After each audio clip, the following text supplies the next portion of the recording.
Welcome to special analysis. నేను రమ్మ మండవ. ఈరోజు అనాలిసిస్లో భాగంగా మనం తీసుకోబోతున్న టాపిక్ ఏంటంటే, ఇక్కడ హితేష్ టీడీపీలోకే దగ్గుబాటి గ్రీన్ సిగ్నల్ అని చెప్పేసి నేను ఒక టైటిల్ పెట్టున్నాను. ఇక్కడ హితేష్ అంటే ఎవరో కాదు, దగ్గుబాటి దంపతులు పురంధరేశ్వరి అండ్ వెంకటేశ్వరరావు కొడుకే ఆయన. సో ఆయనకి సంబంధించి ఈరోజు దగ్గుబాటి ఫ్యామిలీ సర్కిల్స్లోనే కాదు, అటు పర్చూరు లాంటి చోటు కూడా చాలా సీరియస్గా చర్చ జరుగుతూ వస్తుంది ఆయన భవిష్యత్ కార్యాచరణకు సంబంధించి. ఎందుకంటే గతంలో కూడా ఆయన వైఎస్ఆర్సీపీ నుంచి పొలిటికల్ అరంగేట్రం చేయాలని ఆశించారు, కానీ అది అంతగా వర్కౌట్ కాల. అయితే దానికి దారితీసిన పరిస్థితులు కూడా ఇక్కడ కొన్ని ఉన్నాయి. గతంలో మనం చూసినట్లయితే దగ్గుబాటి దంపతులు ఇద్దరికి కూడా టీడీపీ నుంచి, అది కూడా ఎన్టీఆర్ పదవీచ్యుతుడైన ఎపిసోడ్ ఏదైతే ఉందో ఆ ఎపిసోడ్లో, అంటే ఎన్టీఆర్ చేతుల్లోంచి లక్ష్మీపార్వతి ఎపిసోడ్లో పార్టీ చంద్రబాబు నాయుడు చేతుల్లోకి వచ్చిన క్రమంలో వాళ్ళిద్దరూ కూడా అప్పుడు చంద్రబాబు వైపే నిలబడ్డారు. ఆ తర్వాత రోజుల్లో చంద్రబాబు నాయుడుతో వాళ్ళు కొన్ని కారణాలతో విభేదించడం జరిగింది. ఆ తర్వాత కొన్ని రోజులు తమ రాజకీయ ప్రస్థానం ఏ మలుపు తిరుగుతుందనే అంచనాల్లో ఉన్న సమయంలో వైఎస్ రాజశేఖర రెడ్డి వాళ్ళని కాంగ్రెస్లోకి తీసుకొచ్చే ప్రయత్నం చేశారు. కాంగ్రెస్ నుంచి 2 సార్లు పురంధరేశ్వరి ఎంపీగా పనిచేశారు, అదేవిధంగా కేంద్ర మంత్రి కూడా కావడం జరిగింది. ఇక దగ్గుబాటి వెంకటేశ్వరరావు కూడా ఏదైతే ఎమ్మెల్యే కూడా అయ్యారు కాంగ్రెస్ నుంచి. ఇలా జరుగుతూ ఉన్న సమయంలో రాష్ట్ర విభజన జరిగింది. రాష్ట్ర విభజన క్రమంలో పురంధరేశ్వరి ఆ రోజున కాంగ్రెస్ని వీడి బీజేపీ జెండా కప్పుకున్నారు. దెన్ బీజేపీలోకి వచ్చిన తర్వాత కూడా ఆమె అటు ఎంపీగా పోటీ చేశారు, కానీ అదంతగా ఫలితాన్ని అయితే ఇవ్వలేదు. ఇక ఇదే క్రమంలో 2019 ఎన్నికలు వచ్చాయి. 19 ఎన్నికల్లో ఆ రోజున దగ్గుబాటి వెంకటేశ్వరరావు వైఎస్ఆర్సీపీలోకి వెళ్ళే ప్రయత్నం చేశారు తన కొడుకు హితేష్ని తీసుకొని. హితేష్ అప్పటికే స్టేట్స్ నుంచి ఏపీకి వచ్చున్నారు. సో హితేష్ రాజకీయ భవిష్యత్తు కోసమే ఆయన దగ్గుబాటి వైఎస్ఆర్సీపీతో సేల్ అయ్యే ప్రయత్నం చేశారు. అప్పటికి చంద్రబాబు నాయుడుతో టీడీపీతో ఇంకా సత్సంబంధాలు పునరుద్ధరించబడలేదు పూర్తి స్థాయిలో. సో అలాంటి సమయంలో పర్చూరు టికెట్ హితేష్కి ఇవ్వాలని కూడా జగన్మోహన్ రెడ్డి డిసైడ్ అయ్యారు. అయితే లాస్ట్ మినిట్లో పౌరసత్వ సమస్య కారణంగా ఆయనకు అడ్డంకి అయింది అది. అందుకే ఆయన తండ్రి అయిన దగ్గుబాటికి ఆ టికెట్ ఇచ్చున్నారు.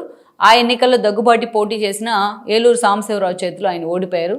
ఓడిపోయిన తర్వాత అనేక రకాలుగా ఒక సఫికేషన్ ఫీల్ అయ్యారు ఆయన. జగన్మోహన్ రెడ్డి వైపు నుంచి పాత ఇన్ఛార్జ్ ఉన్న రామనాథం బాబు మళ్ళీ పార్టీలోకి రావడం కానీ, ఇక లోకల్గా సాంబశివరావు గెలవడం కానీ, పార్టీ తన పూర్తి స్థాయిలో తన మీద సేతికన్నేసిన విధానం కానీ, ఇవన్నీ కూడా దగ్గుబాటి సఫికేషన్ ఫీల్ అయ్యారు.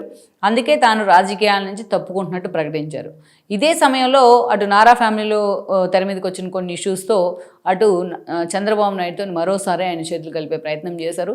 ఇక ఆయన హాస్పిటల్ అడ్మిట్ అయితే దగ్గుబాటి చంద్రబాబు నాయుడు అందరికన్నా ముందు పరిగెత్తుకుంటూ వెళ్ళి పరామర్శకు వెళ్ళారు. సో మొత్తానికైతే మాత్రం అలా తోడళ్ళు ఇద్దరు కూడా మళ్ళీ కలిసిపోయారు. దగ్గుబాటి బుక్ రాసి రిలీజ్ చేస్తే దానికి చంద్రబాబు నాయుడు చీఫ్ గెస్ట్గా కూడా అటెండ్ కావడం జరిగింది. ఇలా మళ్ళా గతంలో ఎలాగైతే తమ బాండింగ్ ఉండేదో ఆ బాండింగ్ని మళ్ళీ ఒకసారి రీట్రైవ్ చేసే ప్రయత్నం చేశారు వాళ్ళిద్దరూ కూడా. సో అయితే ఇదే సమయంలో అటు లోకేష్ ఇటు హితేష్ కూడా పూర్తి స్థాయిలో వాళ్ళ మధ్య సత్సంబంధాలు ఉన్నాయి. ఏదైతే ఫ్యామిలీకి సంబంధించి వేడుకల్లో కావచ్చు, ఫ్యామిలీకి సంబంధించి ఏదైనా ఇష్యూస్లో కావచ్చు, అటు లోకేష్ అండ్ హితేష్ ఒకే ఫ్రేమ్లో కనిపించిన సందర్భాలు కూడా చాలానే ఉన్నాయి. వాళ్ళిద్దరి మధ్య బాండింగ్ కూడా అదే స్థాయిలో ఉంది. ఇక మొన్నటి ఎన్నికల సమయంలో పురంధరేశ్వరి బీజేపీ అధ్యక్షురాలు అయ్యారు. టీడీపీ, జనసేన, బీజేపీ కూటమిలో ఆమె కూడా కీలక భాగస్వామి అయ్యారు. మొన్న ఎంపీగా గెలుచున్నారు. ఇక కేంద్రంలో పలు కీలక పదవుల్లో కూడా ఉన్నారు. అలాంటి పరిస్థితుల్లో ఈరోజు బీజేపీలోకి హితేష్ వెళ్ళొచ్చు, తన తల్లి ఉంది కాబట్టి. కానీ అటు లోకేష్తో ఉన్న బాండింగ్ కానీ ఒక పూర్తి స్థాయిలో ఏపీలో పూర్తిగా ఎమర్జ్ అయిన పార్టీగా టీడీపీ ఉంది. బీజేపీ ఇంకా పూర్తి స్థాయిలో ఎమర్జ్ కాలేదు, ఏపీలో కావచ్చు, సదరన్ స్టేట్స్లో కావచ్చు. సో ఎలా కంపేర్ చేసుకున్నా టీడీపీనే బలోపేతంగా ఉంది. అటు జనసేనలోకి వెళ్ళే అవకాశం ఉండదు, ఎందుకంటే ఆల్రెడీ టీడీపీతో ఆ స్థాయి అసోసియేషన్ ఉంది కాబట్టి.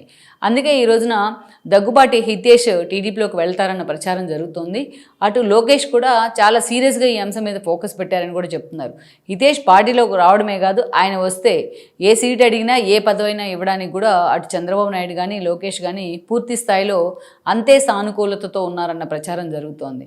అయితే ఒకవైపు పురంధేశ్వర్ లాంటి వాళ్ళు తన కొడుకు పూర్తిగా బిజినెస్లో బిజీ అయి ఉన్నారని చెప్తున్నప్పటికీ, ఇటీవల మనం చేసిన ఇంటర్వ్యూలో కూడా అదే చెప్పున్నారు. అయినా సరే హితేష్ మాత్రం నెక్స్ట్ ఎలక్షన్ నాటికి ఒక గ్రౌండ్ ప్రిపేర్ చేసుకుంటా ఉన్నారు. ప్రకాశం జిల్లాలోని పర్చూరు లేకపోతే ఏదో ఒక స్థానం నుంచి ఆయన ఎమ్మెల్యేగా కంటెస్ట్ చేసేందుకో, లేకుంటే వీలైతే ఎంపీగా కంటెస్ట్ చేసేందుకు ఆయన సిద్ధమవుతున్నారనేది మనకున్న సమాచారం. మొత్తానికైతే దగ్గుబాటి హితేష్ రాజకీయ భవిష్యత్తు టీడీపీతో ఎలా ఉండబోతోంది, లోకేష్ ఆయనకి నిజంగానే రెడ్ కార్పెట్ వేసే ప్రయత్నం చేస్తారా? ఇప్పుడున్న సత్సంబంధాల నడుమ అటు చంద్రబాబు నాయుడుకి, వెంకటేశ్వరరావుకి, పురంధరేశ్వరికి ఉన్న సత్సంబంధాల నడుమ హితేష్కి టీడీపీ ఏ పదవిని కట్టబెట్టే అవకాశం ఉంటుంది ఇన్ కేసు ఆయన వెళ్ళినట్లయితే అనేది ఇంకొద్ది రోజుల్లోనే క్లారిటీ వచ్చే అవకాశం ఉంటుంది.